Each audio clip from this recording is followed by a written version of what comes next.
సంక్రాంతి సంబరాలు ఎన్టీఆర్ జిల్లాలో షురూ అయ్యాయి. ఇక సంక్రాంతిలో కోడి పందాలు ఎంతో ముఖ్యం. కోడి మహారాజుల యుద్ధంతో యుద్ధభూమి కాస్త నెత్తుటి భూమిగా మారుతుంది. ఇదే నేపథ్యంలో కోళ్ల పందాలకు బరులను సిద్ధం చేసేందుకు పందెంరాయుళ్లు పోటీ పడుతున్నారు. ఏర్పాట్లు కూడా అదే వృత్తిలో ఉండేటట్టు చూస్తున్నారు. తాజాగా ఎన్టీఆర్ జిల్లా జగ్గేపేటలోని పలు మండలాల్లో కోడి పందాలపై పోలీసులు నజరు పెట్టారు. పెనుగంచిప్రోలు, వత్సవాయి మండలాల్లో ఏర్పాటు చేసిన బరులను పోలీసులు, రెవెన్యూ అధికారులు ధ్వంసం చేశారు. ట్రాక్టర్తో బరులను దున్నించారు.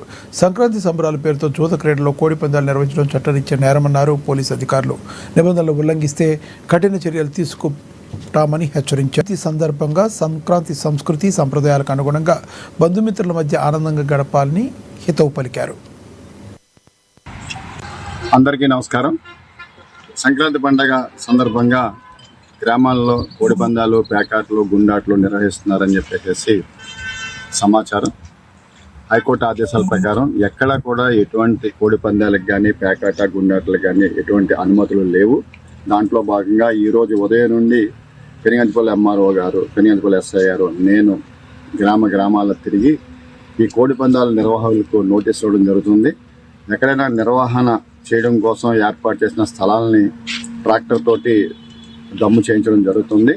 సంక్రాంతి అంటే కోడి పందాలు కాదు అని ప్రజల్లో అవగాహన కల్పించడం కోసం మేము గ్రామాల్లో తిరుగుతూ ప్రజల్లో అవగాహన సదస్సులు ఏర్పాటు చేస్తున్నాము. సంక్రాంతి అంటే కోడి పందాలు కాదు, కోడి పందాలు అవి నిర్వహించకూడదు, అది చట్టరీత్యా నేరం అని చెప్పి మేము ఇక్కడ వచ్చి ప్రచారం చేస్తున్నాము. అలాగే గ్రామంలోనూ దాంతో పాటుగా ఎక్కడైతే బరులు ఏర్పాటు చేసే అవకాశం ఉందో అక్కడ పోలీసు సిబ్బంది, వెటర్నరీ డాక్టర్ గారు, అలాగే రెవెన్యూ వాళ్ళము, అలాగే పంచాయతీరాజ్ సిబ్బంది వీళ్ళందరూ కూడా కలిసి ఒక టీమ్గా ఫామ్ అయ్యి ప్రతి గ్రామంలో స్థాయిలోను, అలాగే మండల స్థాయిలోను, ప్రస్తుతం మండల స్థాయి సిబ్బంది అంతా కూడా వచ్చి ఇక్కడ ఎక్కడైతే బరిని ఏర్పాటు చేసే అవకాశం ఉందో అక్కడ దాన్ని ధ్వంసం చేయడానికని వచ్చాము. అలాగే చట్టరీత్యా